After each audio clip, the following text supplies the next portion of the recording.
अस्सलाम वालेकुम dear friends, उम्मीद है आप खैरियत से होंगे। आज की छोटी सी बात वक्त के बारे में है।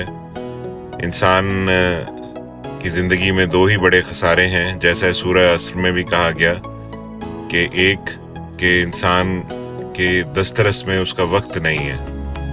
आप ना वक्त को रोक सकते हैं, ना उसको पीछे ले जा सकते हैं, और ना आप आगे वक्त को ले जा सकते हैं। जितना वक्त आपके पास है उसका बेहतरीन मसरफ आपके लिए ज़रूरी है।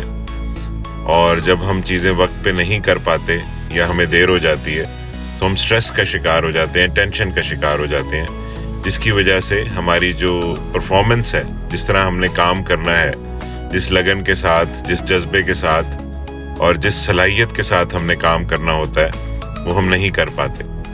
लिहाजा वक्त की पाबंदी बहुत ज़रूरी है। टाइम मैनेजमेंट एक पूरी की पूरी साइकोलॉजिकल साइंस है कि इंसान ने अपने वक्त को कैसे मैनेज करना है, किस तरह उसने प्लान करना है। हमें चाहिए कि हम अपनी ज़िंदगी में टाइम टेबल का इस्तेमाल ज़रूर करें और अपने वक्त को बेहतरीन तरीके से मैनेज करें और उसका मसरफ तलाश करें। अपना बहुत ख्याल रखें। अल्लाह आपका हामी और नासिर हो। अल्लाह हाफ़िज़।